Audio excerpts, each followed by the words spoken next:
our beloved Boss Mike Cervera.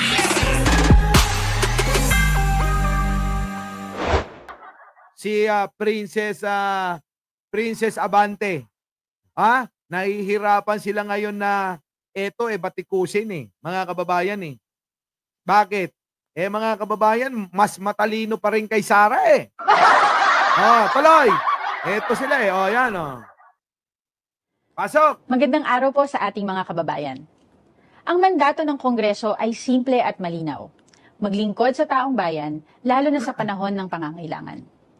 Kaya sa gitna ng paninira at intriga, kami po sa House of Representatives ay naninindigan. Ang pagtulong sa mahihirap ay hindi kailanman dapat ikahiya.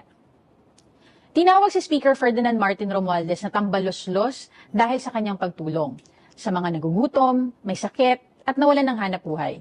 Kung ang pagtulong sa kapwa ay tinuturing ng iba na kalokohan, mas gugustuhin na po namin matawag na tambalos-los kaysa naman matawag na kawatan dahil sa pagnakaw sa kaban ng bayan. Yon! Ang ayudang ipinagkakaloob sa mahihirap na Pilipino ay may malinaw na proseso, may resibo, at may diretsyong patutunguhan. Yan, mga kababayan, ang galing sumagot. Sara, magaya mo lang sana tong mga to. Kaya ako nagdududa, yung pagkaabugada mo, ano ba yan? Galing ba sa rekto o pinadulasan? Alin sa dalawa? Dalawa lang yan, sa tingin ko. Mga kababayan? Yung pagiging abogada ni Sara Buday Duterte, saan kaya galing? Sa rekto o pinadulasan? Kasi mga kababayan kakaiba. Kita nyo yung pagsasalita. Tama naman ang lahat ng ginagawang pagtulong ng Kongreso sa mamamayang Pilipino ay may proseso, may resibo. Pero si Buday ninyo, nasaan ang resibo ng confidential fund? Yun po yun. Magkaiba yun. Magkaiba yung tumulong ka na may resibo at may proseso. Proseso, mga kababayan. Di ba? Si Sara, ano ang proseso doon sa mga Intel Fund at Confidential Fund, mga kababayan, na ginamit niya? Di ba? Sa Davao yan. Kita nyo naman, mga kababayan ko, sa Davao, kita nyo ang birth certificate. Ang birth certificate doon, mga kababayan sa Davao, abay laganap ang pamimeke nila. Eto pa kayang isang dokumento lang na para sabihing titulong maging abogado ka. Tuloy. Princess, pasok. Unawain nyo hong maigi ito, Bigyan natin ng reaksyon mamaya. Pasok. Mas gugustuhin na po namin matawag na tambalos-los kaysa naman matawag na kawatan dahil sa pagnakaw sa kaban ng bayan. Ang ayudang ipinagkakaloob sa mahihirap na Pilipino ay may malinaw na proseso, may resibo, at may diretsyong patutunguhan. Hindi ito itinatago, hindi nililihim, at lalong hindi nililipat sa personal na bank account.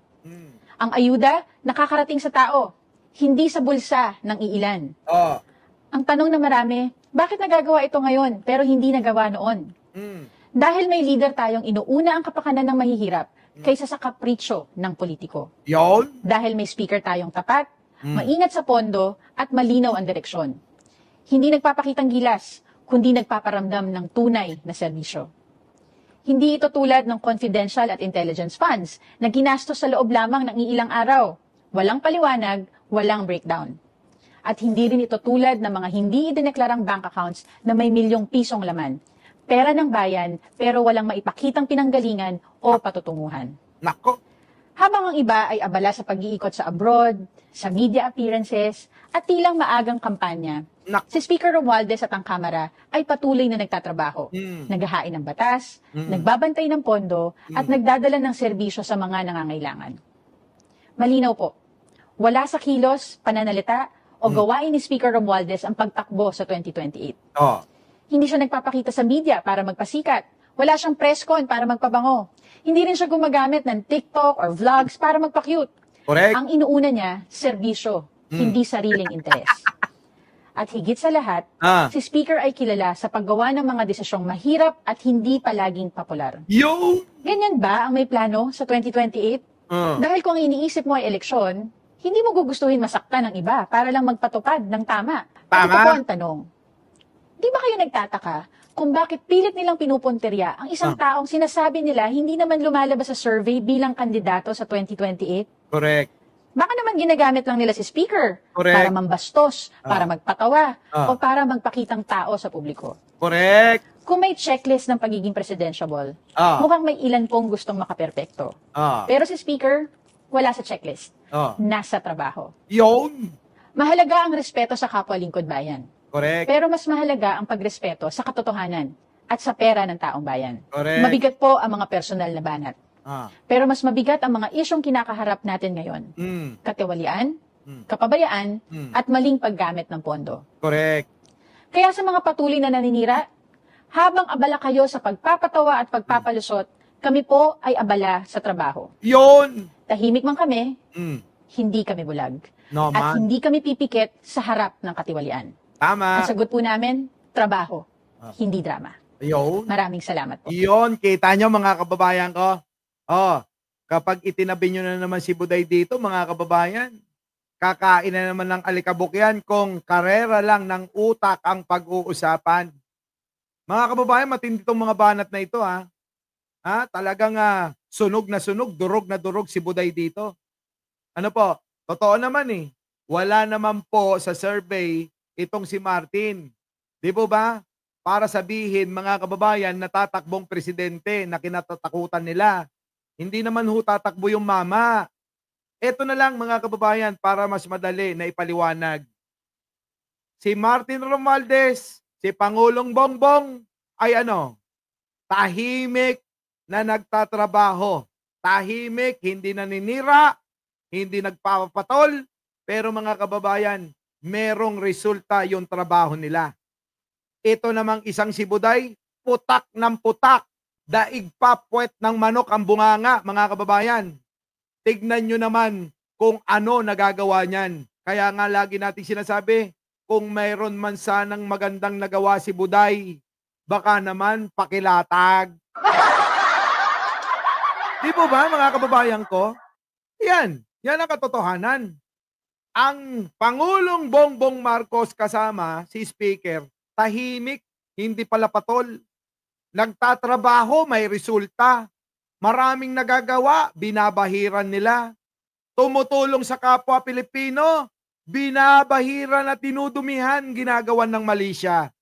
Pero si Buday na walang ginagawa, ang gusto ng mga tangat bobot mangmang, abay bida. Bida pa yung walang nagawa.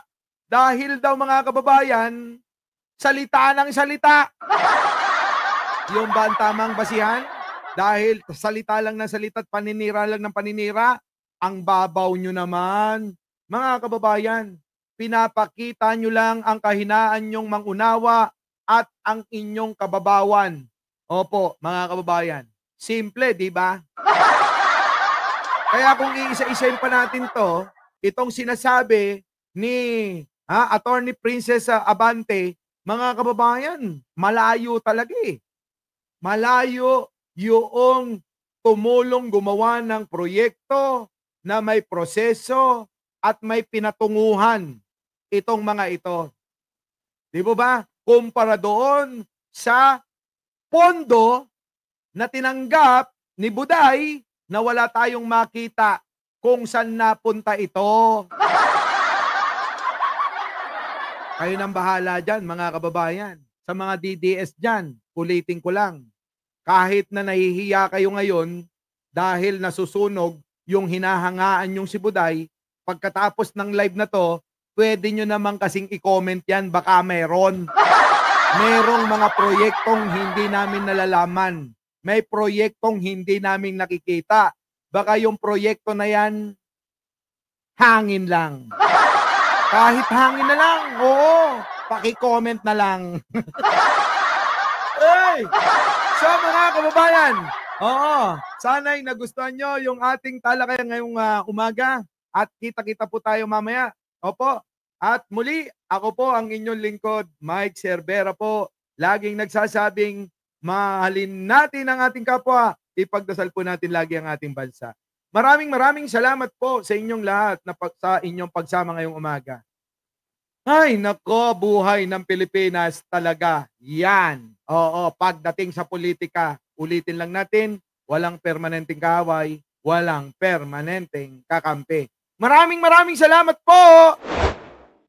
Our beloved Boss Mike, Boss Mike.